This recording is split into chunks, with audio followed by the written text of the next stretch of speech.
Welcome to Pablo Torre Finds Out. I am Pablo Torre, and today we're going to find out what this sound is. The amount of sports analogies in my Twitter mentions last night of people being like, wow, you really almost Bucknered that whole thing. Right after this ad. You're listening to DraftKings Network.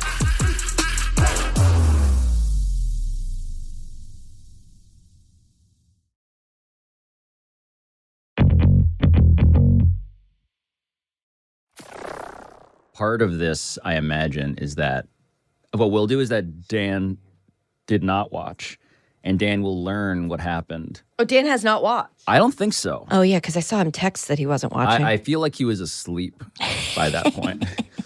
And, but I don't know. Maybe he has. Maybe he's caught up. I doubt it. I highly doubt it.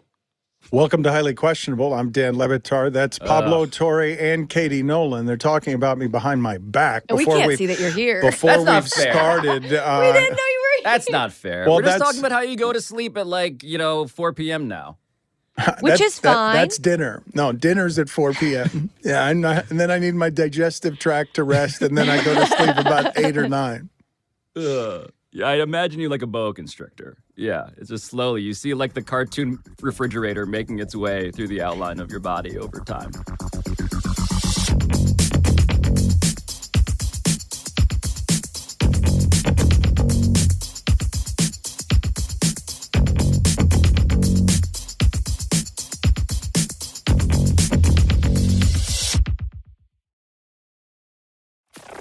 What Dan does not fully appreciate is that Katie Nolan finally can talk about what feels like the greatest night in your life. I don't know. Where are we hyperbolically? No, it's up there. It was fun. It was fun. Should I say what it is? Are you going to say? I feel like we have to say it. That you are, we're talking, Dan, to a Celebrity Jeopardy semifinalist now. Look at that. She's beaming. This is sheer radiance on her. I would think fun you can say now. I would imagine terror beforehand. No? That's not fun from the very start. That only became fun when you were crushing it. Yeah, it was very scary. I think I watch Jeopardy every night, and I feel like a big part of it was how I started. So when I got out there and it was the first question, I was like, you got to set the tone. You're either going to be good at this or you're going to suck at this. And the rehearsal that they give you right before goes so fast, and I could not get the buzzer, and the questions were really hard, and it psyched me out. And then I got out there, and then you saw, if you did see, or Dan, maybe you didn't. I did not. This is what I saw. Well. If I may, Katie, I'm sorry to interrupt you, but all I know is that I came in this morning and on my television, and it legitimately made me smile, happy watching my television to see that the Golics were talking on their DraftKings show about you. I couldn't hear. The sound was not up, but I saw a giant money total where you were, and also making me smile, $75 from the person next to you. I didn't see a third person. I just saw you had some giant amount of money, like $17,000, and then the person next to you had $75. Shout out Sherry Shepherd, the absolute sweetest woman on the planet. But that third person, a big you to them. Spoiler alert. Hold on. We got to explain what made me smile while I was watching Celebrity Jeopardy, and it was a text that I got from a friend of mine, Michael Cruz Kane, who's a writer for Colbert, and he said this, quote, I didn't think you had the ability to do that, but I do deserve it. What Michael Cruz Kane texted me was, quote, what your girl Katie Nolan is doing on Celebrity Jeopardy right now is unkind. Because this is how this episode of Celebrity Jeopardy got going. Chef Jamie Oliver's website says that if you use lamb instead of beef for cottage pie, it should go by this occupational name. Katie. What is shepherd's pie? You got it. I did. Katie. What is a Leo? Correct. E. Katie. Again. What is a levy? My Chevy to the levee, yes. Katie. What is Volvo? That's correct. Katie. What is Dalmatian? That's it. Katie. What is a Kiwi? Yes, it is. Katie. What is Vatican City? Right again. Katie. What is Scrub Daddy? You seem very happy about Scrub Because Daddy. I have a personal connection to Scrub Daddy. It just makes me very happy. Oh my felt God. cruel. Wait a minute. I am watching televised cartoon confidence muscles grow. Look at her body language. She goes from whatever the darkness was of fear to, oh, I got this, surprising herself. And then you can just see her gather strength. It was, and I mean this so sincerely, it felt like I was watching an athlete. A hot streak. She's in the zone. Oh, in the zone. Yes, she's going to hit 11 straight shots. Feeling it. In fact, it felt more specifically like watching an NBA player in a celebrity basketball game. Yeah. Like, this person should not be, like, this is not fair. Even better, though, for dorks, it's the greatest thing. She's in the brain zone. She's not just in a zone. She's not just in a zone. She's in a zone where she's showing everybody that she's kicking ass at being smart. Or, and I don't have context for this, the other celebrities were terrible. No, they weren't. Well, they're Christopher Meloni. A former Jeopardy champion, former Celebrity Jeopardy champion, Christopher Meloni. From Law & Order, Christopher Meloni and Sherry Shepherd. You'll notice in that montage, if you're watching on the DraftKings Network or on YouTube, that their totals don't really go up at all. The first round was rough. Yours, though, it felt like watching an adult play video games against children. And here's the thing. They probably felt that way celebrity-wise. They were probably like, we are so famous, and who is this woman? Who's this I ringer? truly think that my whole career has been just to get famous enough so I can go on Jeopardy without having to take the test. And that's what I did. I got to be honest, I didn't think any of us were famous enough to be on Celebrity Jeopardy. I don't think of myself as someone who is famous enough to be on Celebrity Jeopardy. Me neither, but I was, and I still don't. I can't tell if what Katie did means that they want to invite more such people who are really good at Jeopardy, even if they're over-indexing on the skill and under-indexing on like the Q rating. Because at some point, it got uncomfortable for me to watch. No way. Like, because of this. As Charles Darwin could tell you, to do this is to gradually change or develop over time. Sherry. What is evolution? Sorry, no. Katie. What is evolve? Evolve, yes. That's part of evolution. So close. Is this how we're starting it off? I don't want you to be mad. Okay, all right, I'm with you. Demonym's for 500, please. It's how you might refer to a resident of Tirana, a capital city near the Adriatic coast, or to a resident of New York's state capital. Christopher. What is Albania? Albany. I'm sorry, Albania. no. Sherry or Katie? Katie. What is an Albanian? Pity. Yeah, scoop it in there to pick up the You doing this. I've done it twice right now. here. I've done it twice now. You know what? I'm not. If I need this money later, if I'm not doing well later, so I had I like to take you it. a boss lady, but I this like right you here, both so much. You gotta watch your mouth around her. She's listening to everything you two say. This means so much to me. She was dead. She was apologizing while For taking their dunking on money, them. for winning, and I'm sitting there and I still don't know what a demonym is. I still don't know. I don't either, to be quite honest. It was just like, I've always watched Jeopardy and been like, oh, I feel bad for when somebody buzzes in and they get it, but they don't phrase it right, or they get it, but they don't use the form of a question. And then somebody buzzes in right after them and gets, I wouldn't have gotten Albanian. I wasn't. Without his help. I know now. Without his incompetence. You needed his incompetence. I know the capital now you of had Albania, Katie, but you I had didn't to then. feel like the universe, the cosmos, were just lobbing lobs to you where I don't know the answer, but these pitiful fools are going to give me the answer by playing poorly. Moron celebrities. No, they were so nice. I want to be clear. They were so nice, and I really, truly love them. I don't know if they love me, but I really did like them. I accidentally called Christopher Chris when I met him, and I was like very embarrassed because he was like, it's Christopher. Well, what happened next in this emotional roller coaster took a dark turn for Christopher Meloni, because I want you to watch Christopher Meloni's face in these next couple of moments. Just zoom in as everyone else is celebrating Katie Nolan and Detective Stabler. An investigative report? You're doing an investigative report on this man's face. Tell us about your charity, Katie. Oh, yeah, I'm playing for the Association of Women in Sports Media, which, you know, I am a woman in sports media, but we need more.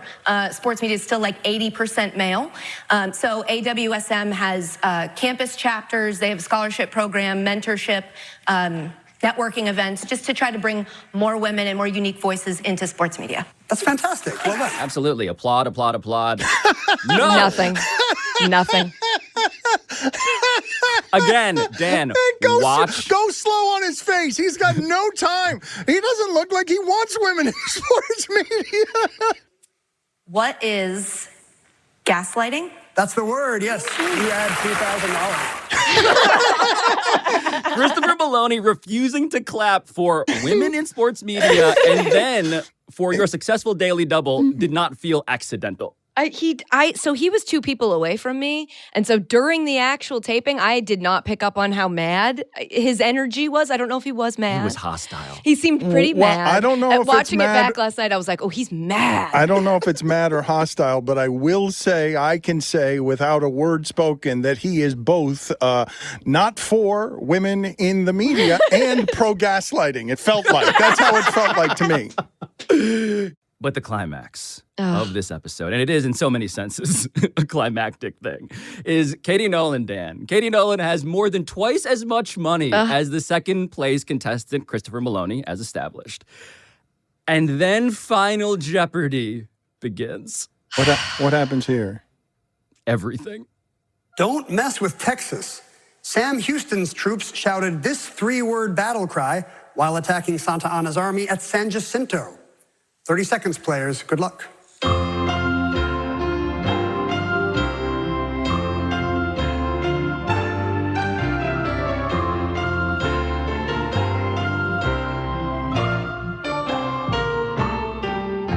Christopher Meloni was in second place with 8,800. He wrote down, what is Remember the Alamo? Yes, that's the slogan. Your wager? Wagered it all. You have $17,600. Now, Katie Nolan had that big lead. Did she have Remember the Alamo? I did. She did. Now, math, not your favorite part of the game. Oh, no. You just had to wager more than 3,500. No. Right. And you're a And champion. I wagered 30. You wagered exactly 30. Oh my God. Christopher and Katie are exactly tied. And we're going to be going to a tiebreaker clue. No, come on. Katie, Christopher, pick up your signaling devices. I'm going to read a single category and clue. I have never seen The this. first one of you to buzz in with the correct response is our winner and our semifinalist. But I do need a correct response. Your category is French history. And here's the clue. Drink up. A famous New Orleans street is named after this dynasty that ruled France for most of the 17th and 18th centuries. Katie. What is bourbon? It is bourbon! Yes. Yes. In your face.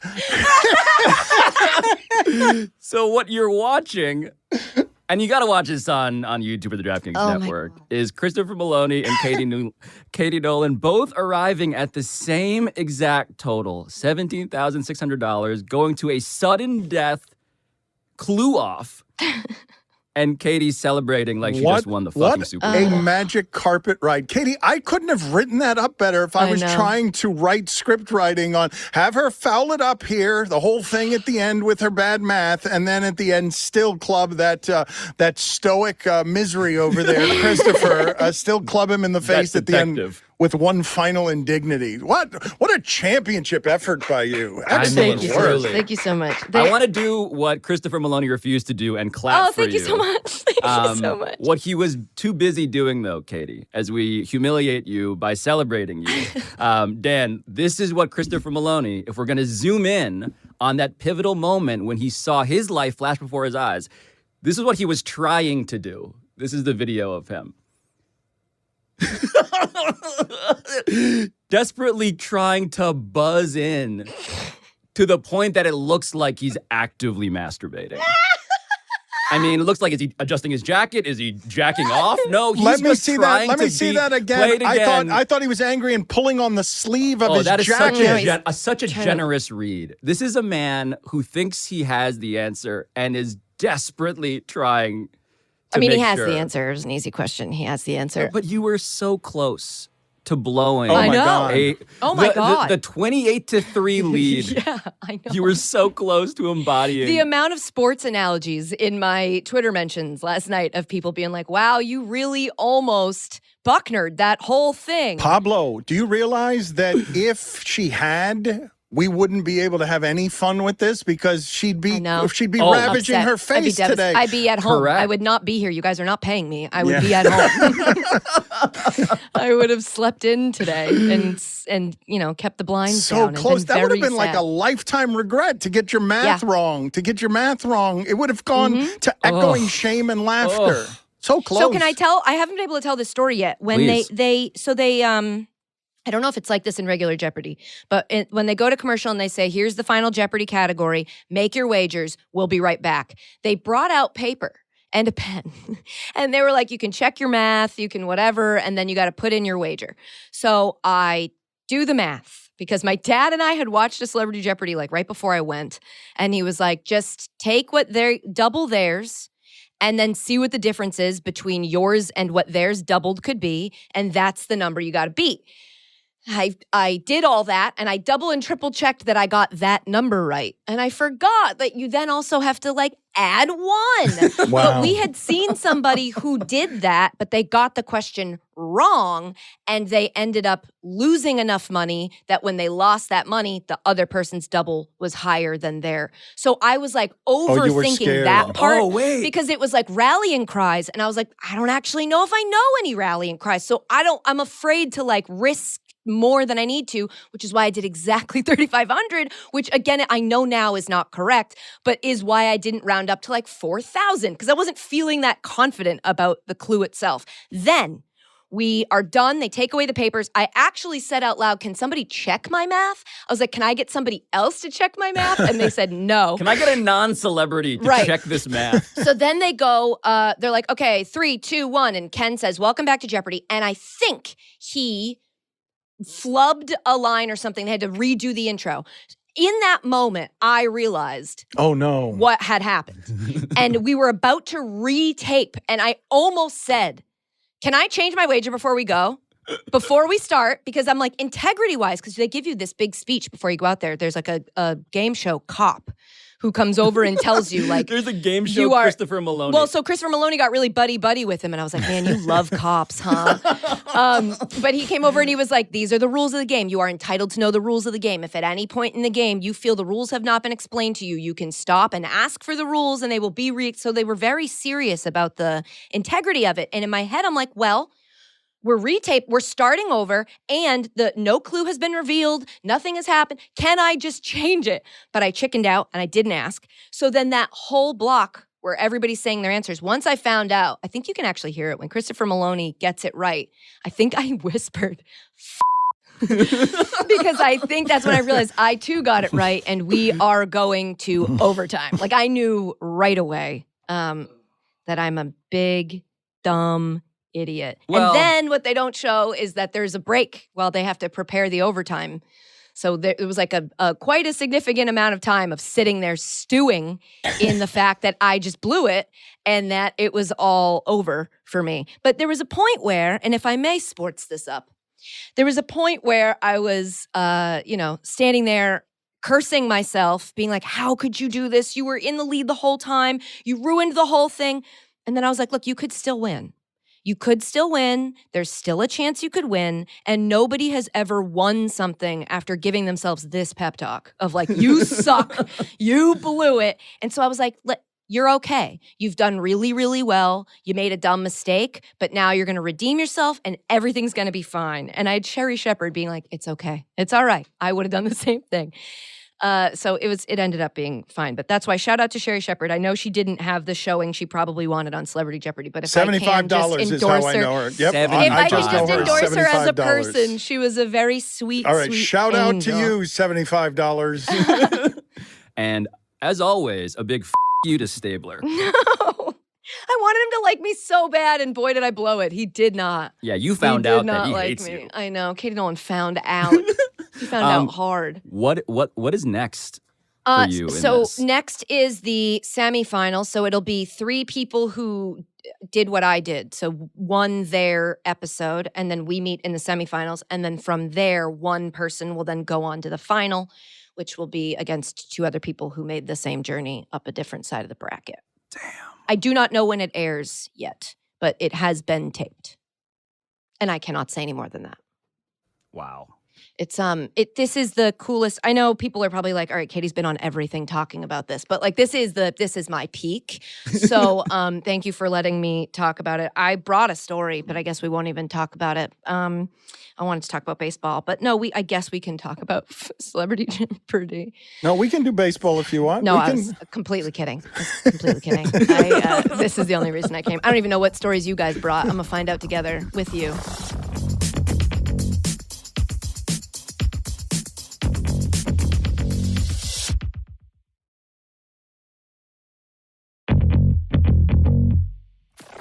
I think in keeping with the theme of how one takes a massive mountain of success and jeopardizes all of it, Dan, do you want to go next? Yes, because I did not do this purposely to bother Katie, but I am fascinated by what is going on in New England because you get to that level of success where you have spoiled your fan base with 20 years of unprecedented football triumph. Like, I just can't imagine the excellence that the Patriots have gotten used to. So they now have to endure what is Mac Jones and a couple of losses here that are so painful that they disgrace and embarrass Bill Belichick and have people now tarnishing all of his past, saying Tom Brady is responsible for it, because as soon as Tom Brady not only goes to Tampa, but then goes through the gauntlet without Belichick of the quarterbacks, Drew Brees, Aaron Rodgers, and Patrick Mahomes, to win a title without Bill Belichick, all of a sudden the either-or game that we play on credit and blame makes Bill Belichick look pretty mediocre with a sub-500 record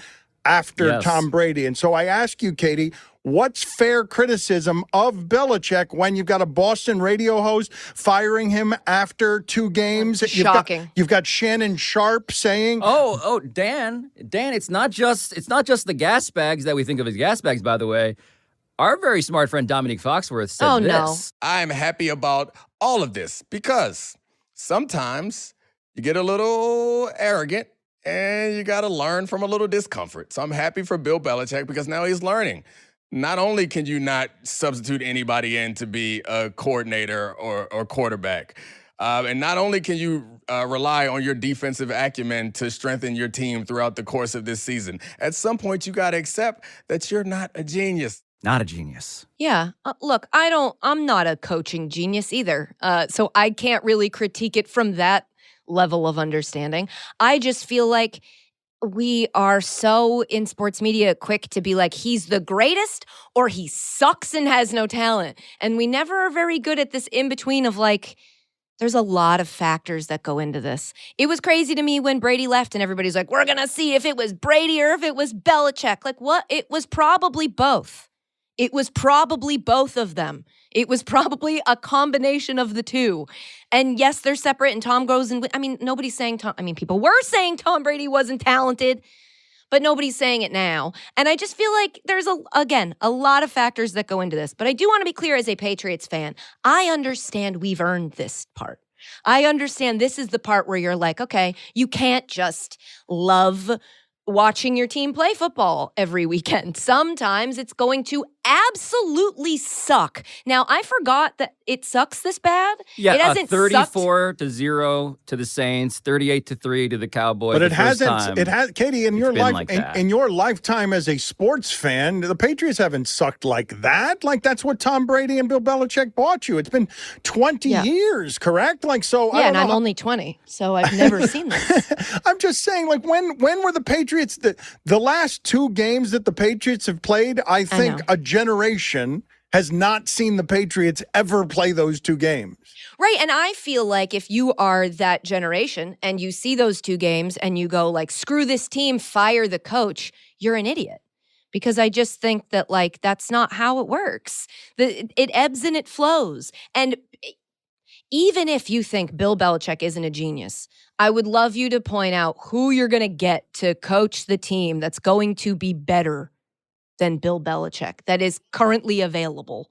When you get to any point in football where you start believing that you're that much smarter or that much better than everyone else, you can be humbled by the sport in a variety of ways, especially as you age and young people come for your crown. So in that sport, you've got so many young coaches where the technical advantages are obvious, Pablo. On offense with McVay, with McDaniel, you can watch on offense and you're like, holy they've got a schematic advantage. But I do believe in football, defense is so hard for the common person to understand, and what Belichick does every week in taking away your most important thing, which no one else in the sport can do, ignores that 2 of those championships, one of them, well, I mean, Rams fans have to hate Belichick. Rams fans will never relinquish that Bill Belichick is a genius, because the greatest show on turf, the greatest team they've ever had in St. Louis, was stopped by not just Belichick, but a Tom Brady who had thrown 1 touchdown pass that entire postseason. Belichick won that title, and it was one of the greatest upsets we have ever seen, with a quarterback who was not yet ready, and then 13-3 in the Super Bowl.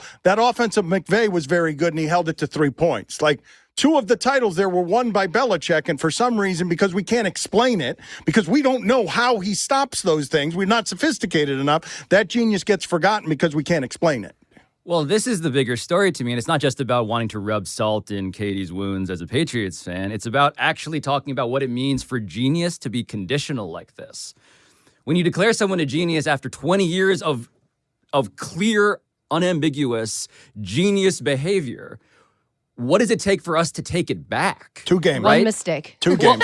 Yeah, but this one is huge mistake. So before, right, like the stuff that Dan's alluding to defensively, like Bill Belichick is the genius who had pioneered the 3-4 defense, and it got so popular because everyone was copying him that he switched back to the 4-3 because those interior linemen that he had mastered and figured out. Now everybody was trying to copy him. The idea of, like, you know, these seemingly slow white possession receivers, like, I want all of them, and now that's everywhere, right? Everybody knows what that advantage was. So he's not moneyballing the way he used to be. Those competitive sort of strategic insights aren't as genius-like anymore. Tight ends down the seam. Giant basketball players running down the seam to make it easier for your quarterback. And all of that is to say, leaving like the football nerdery of this aside, because I'm no coaching anything either. The idea is, what job allows someone to have that degree of success and then kicks them off stage like this so cruelly, right? Is sports the ultimate example of that? Can we relate to any of what we're seeing with this guy? Because I would imagine it really must be infuriating. Oh, my God. For Bill Belichick to have to hear this. To have to still feel like he has to prove himself to somebody. Yes. Like, look at what I did. Wow. It's cruel for genius to be that conditional. It is cruel for genius to evaporate that quickly, week to week. But he's had a couple of years, Pablo, and it doesn't help him at all that as soon as Tom Brady left, he went and took over a team where Jameis Winston had them 7-9 because he threw 30 interceptions. And then, as I said, Tom Brady without Belichick goes through Breeze, Rodgers, and Mahomes. I think all of those on the road, right? Like, come on. Come on. And by the way, Katie, like, he's also the GM. Yeah. And so it feels like people generally, you don't want him to be the GM anymore, do you? I think that Bill should do whatever he. This is the behavior of a person who actually, like, feels like it feels I'm like emotionally connected. You owe him something. Yeah, I mean, in Bill we trust. From you. Like I just have that ingrained in Bill we trust. I assume he knows better than I do, and I just let him in football. Let me just be clear. I think I could take him on Celebrity Jeopardy. I think I could take him on. You would kick his I don't think he knows that jumpsuit-wearing puce ass. is a shade of red. Yeah, he thinks demonym is a slur. I don't. It's hard for me to. Who the hell am I to sit here and criticize Bill Belichick is what's happening Pablo, in my head right now. I'm with Katie on this part of it, right? Because I'm going through this in Miami, right? Like, I was just having this conversation with Mike Ryan, who feels after 20 years of Pat Riley making the Heat matter, the way he made the Knicks matter, the way that he made the Lakers matter, they're fed up because That's right. No, you're going through that with him, exactly. But I'm going through it from this angle, right? I'm like, because people are coming at me and like, Dan, you're not going to criticize anything about Riley? And I'm like, look, at some point, I have to say that somebody obviously has a level of expertise over what they're doing that is above my critique. It's above my pay grade. He obviously knows, Belichick and Riley clearly know something about sports leadership that I am not I am not sophisticated enough, smart enough, worthy enough to do too much questioning of, because they've done it so long that they can know more than I do. I'm with Katie on this. I'm not so arrogant, and I can be pretty arrogant about know-it-all. I am not so arrogant that I would think that I can criticize these people. My guess is that their process is usually pretty good, and sometimes the results aren't, and I have to trust their process because they care more and know more about their process than I do. Yeah, I am glad that we finally arrived at the fact that we all need to trust the process. Oh my God, you would. I mean, that's so lame that's where you would take you that. Would. So I feel lame. like that is objectively so what the lesson is from the so winning. Look, I'm talking about Belichick and Riley. You're talking about Sam Henke. That your process is so not trustworthy. He would kill Celebrity Jeopardy. You think? You think? He would lose. He would be I'd be calling him $75. Oh, shout out Sherry Shepherd.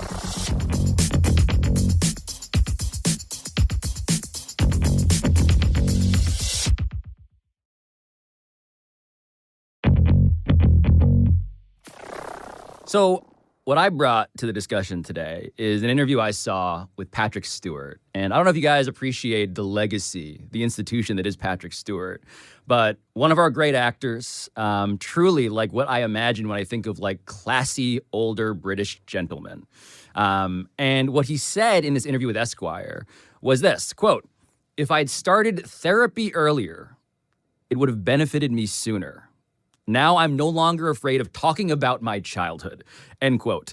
And I bring this to you not because I want to like plumb the depths of Patrick Stewart's childhood, but because I feel like my grand hypocrisy in 2023 is that I know all of the upside from friends, family members of therapy, and I have not gone, and I'm constantly sort of calibrating like, am I fooling myself into thinking that I'm the one who doesn't need to go, even as I recommend to everybody, like, trust me, this is a thing that is so helpful. And so what I want to find out from you guys is when I say a quote like that from Patrick Stewart, how do you hear it? Because I know both of you guys have personal experiences that I don't want to be too invasive about asking you to share. Who's going first? I'm happy to. I don't mind this level of vulnerability. I have found therapy hugely useful. I don't know in this case whether I would make it about, parents and upbringing, although that's part of it. I would say the greatest tool that it has given me is an awareness, or more of an awareness of my blind spots and where I have to be forgiving of myself. What led me to therapy was traumatic enough that I will tell you this story. I don't think I've told this story before, but so my father loses his job, and he's a Cuban exile, and his whole identity is tied up in the idea of work, and work is what will get you to freedom. It's the most important thing. He loses his job, and he has a breakdown, like just a total breakdown on a cruise with my mother that was meant. I was happy. I was so happy. Dad, you're retired. I gave them the cruise so that he would sail into the next part of his life, and he went, he had a breakdown on the cruise ship, and when they come back, I have to go to see him in what is an asylum. And at the time I'm going to see him, somebody is clucking like a chicken in the corner, and it's a place that's scary to me. And my mother passes out in his arms as we're getting there. And so the trauma of that was such that I'm like, okay, I've got to analyze everything. I'm in charge here of whatever this delicate family balance is here, and I've got to like reach adulthood.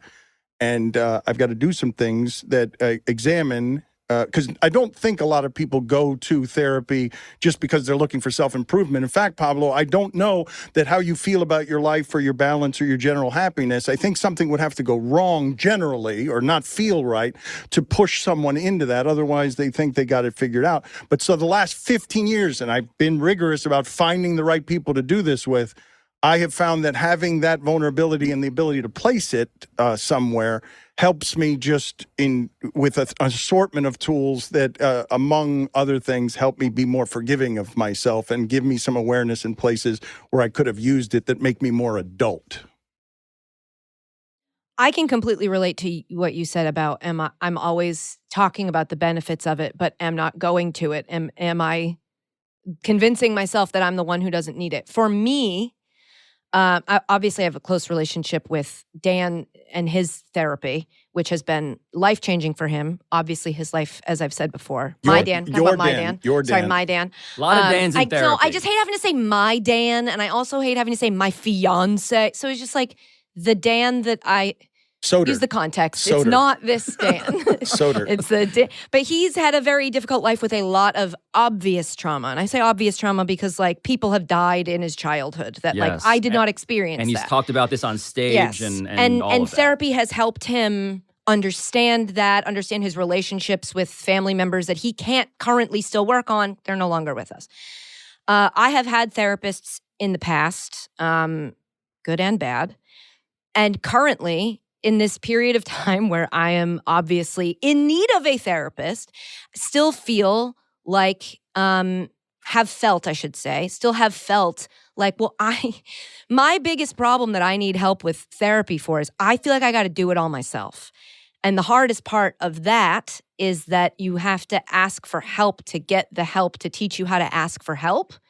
And it feels impossible to me because it's like, oh, no, I can figure it out. I will get a therapist once I blank. I keep putting off the like, we've talked about this a little bit on your show, Dan, current Dan, about how like I've put off the process of finding a therapist because I'm, first of all, terrified of finding a therapist that I don't match with, and people should know that does happen. Right. Well, that's one of my questions is just like the matchmaking part of it. It sucks. It's the worst part. It's dating without any of like the benefits. It's like, let me throw all of my baggage at a person and see how they handle it. And you also have to be self-aware enough to be like, am I rejecting this because it's helpful to me? Are they actually right? And I need to hear this.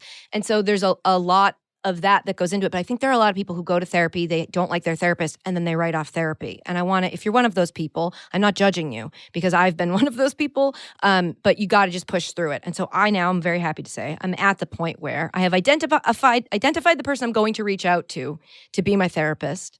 And now I just have to force myself to sit down and reach out to that person. And so it's like anything, if you're like me and you feel like you have to fix all your problems, you don't, and you can just ask for help. And guess what? If it doesn't go well, you can stop doing that and then do it again a different way. Like it just feels like everything I do, I'm always like, this has to be the greatest thing I've ever done. Instead of just like, just go talk to a person about all the things you feel. And that part is the part that I know I benefit from socially. And this is not a substitute for therapy, this segment. No, But I sense the value of talking about stuff to other human beings. Mm-hmm. Like that most basic tool, Dan, of like, you cannot internal monologue your way to where you want to be when you're dealing with what's hard in your life. And so when it comes to the toolkit, right, you referenced, Dan, the tools that you did not have that now you have. What does that mean practically? Like, again, I don't want to turn this into a commercial for therapy as a concept. I don't think that's needed. But I am curious, Dan, like what practically you have found to be useful in that toolkit. When Katie says something looks to her like a mountain that is too big or scary to move, I recognize that because without getting into the specifics of it, I would just say that more generally, when I have had those kinds of problems that I bring into therapy, I am always surprised when you remove my blind spots, my lack of awareness about the things that shape me, how helpful it is if I have anyone, never mind a therapist with expertise, but if I have anyone that I trust with whom I am sharing intimacy, that I can trust with that intimacy, to be careful with it and to be someone I am paying to help me fix whatever it is that I feel needs to have some aid, I found those mountains move a lot easier when I have the help of someone than when I am covered in my own shame or reluctance to actually approach the thing because I'm like, this is too fucking messy. I can't handle this. Why would I even start? It's a messy room. I don't even know where to start cleaning up. I'm not going to get any momentum here. And so I'm defeated before I even start. But if you build on a relationship, and I will say it again, any relationship with someone that you trust and you are sharing intimacies, if that person has some expertise about you, never mind about therapy or psychoanalysis or the damages your parents did, if I'm giving them a data bank on here's this information about me, can you help me with all the things that I do to neuter myself or sabotage myself or where I'm unkind? Can you help me? Intimacy with someone you trust is the most beautiful and helpful thing when they can help you. And so I've finally gotten, man, my therapist was next to my brother's deathbed with me, like holding my hand in his. Yeah, so... Yeah, wherever it is that I was scared of that, I can assure everyone listening to this that it's helpful. Right. Katie, something that I think about all of the time. Sorry, is like, I'm sorry to do that to you guys. Shut up. Don't. Hey, Don't. I had a segue loaded up. I know. I was like, we're going to get through it. It's okay. Damn it. I had a transition. It's gone But now. I didn't have any experience with that either, though, right? So I arrive at grief and I'm lost, like just totally lost. But on that, Dan, right? Like the idea of therapy as preventative or reactive, how do you see it, right? Because it seems like it prepared you on some level for something that still you had to kind of figure out as it was happening. It's just okay. There's no shame in needing help, man. There's like, there's no shame in asking for it and needing it. Like, we handcuff ourselves a lot. I mean, the real intimacy is being able to ask for it, receiving it, and from there you can find what love, trust, the greatest touchstones to living that allow you to feel the deepest things. But in terms of like the self-consciousness about like, is this about my parents? Am I a cliche? I do wonder if there is some relief in realizing that your story is a familiar story. There has to be, because that content is all over social media. That's TikTok. I always am getting videos where someone's like, does this happen to anybody else? And the comments are all like, oh my God, it's so nice to know that that's connected to this and I have this. It's like people do want to understand. I think people do want to understand themselves better.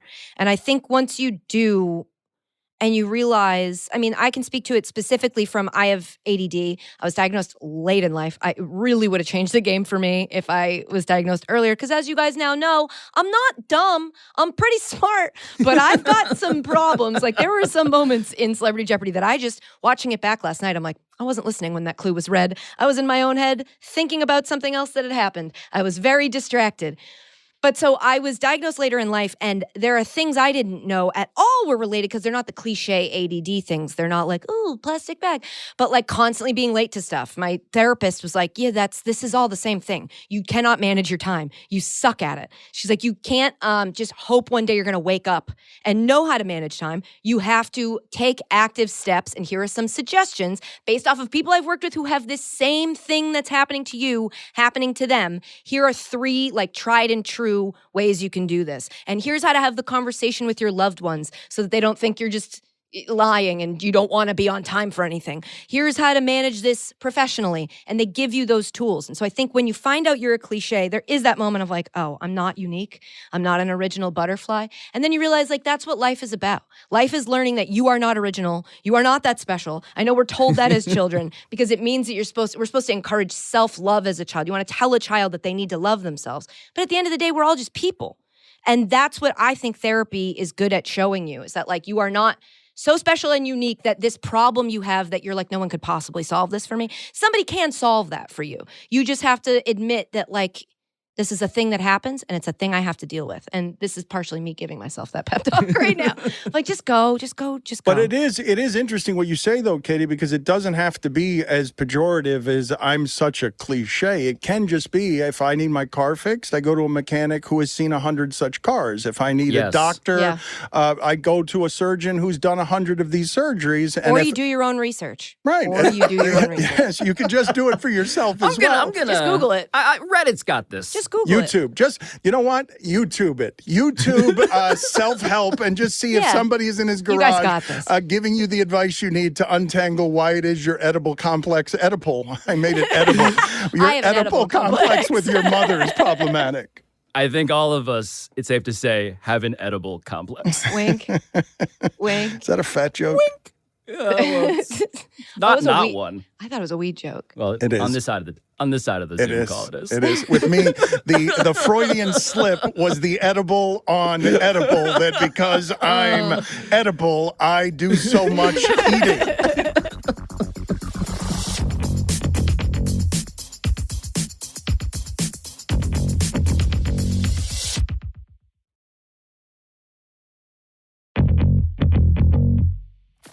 So at the end of this episode, I always forget about this part. We find out that we have to have found something out.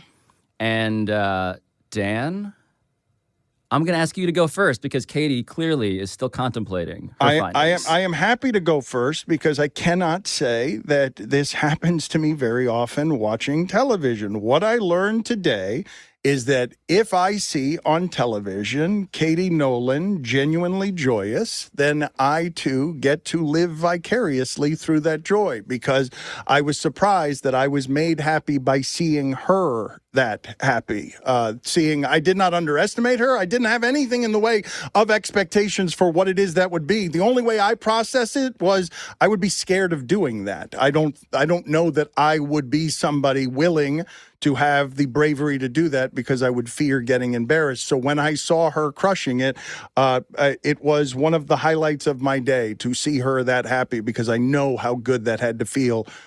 Restorative good that had to feel for her to be able to enjoy that. And forgive me if I'm going too close to the lights here, Katie, but in watching what a bad fit and how much it must have hurt you to go from ESPN to baseball and have Apple and baseball like sort of reject who you are, it made me very happy to see you in front of lights you care about more than that, glowing and happy and radiant. And it gave me genuine borrowed joy. It was like watching a great athlete finally get into an offense that fits them. It was like, yes, I want to watch this. We did this today on the show. I want to watch this YouTube highlight reel.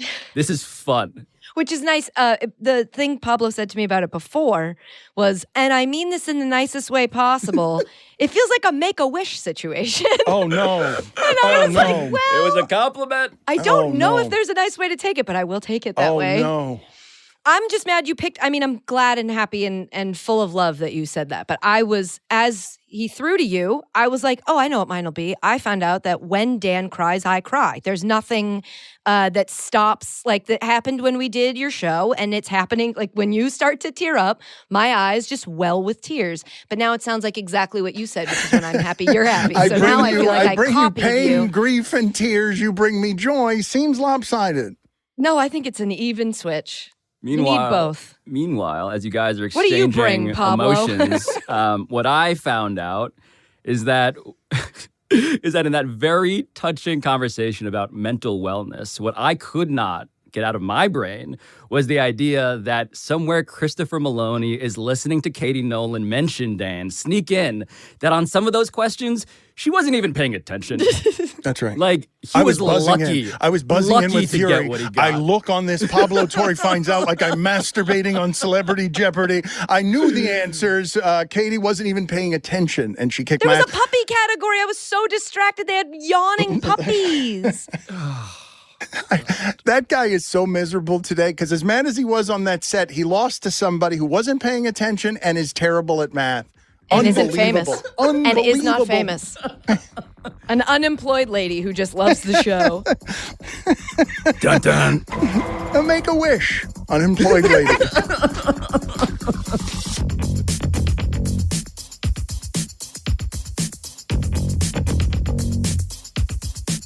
If you do not know who Elliot Stabler is, if you have not watched hundreds of hours of Law & Order like I have, please get familiar and appreciate the feud that Katie Nolan is engaged in. The second greatest feud, in my opinion, at Meadowlark Media, right behind the one that we have at Pablo Torre Finds Out with David Sampson, who continues to find out that we will not stop finding out stuff. Thanks to Michael Antonucci, Ryan Cortez, Sam Daywig, Patrick Kim, Neely Lohman, Rachel Miller-Howard, Carl Scott, Ethan Schreier, Matt Sullivan, Chris Tuminello, as well as studio engineering by Viridian Tech, post-production by NGW Post, our theme song by John Bravo, And yes, enjoy your weekend, unless, of course, you are Christopher Meloni. I will talk to you next week.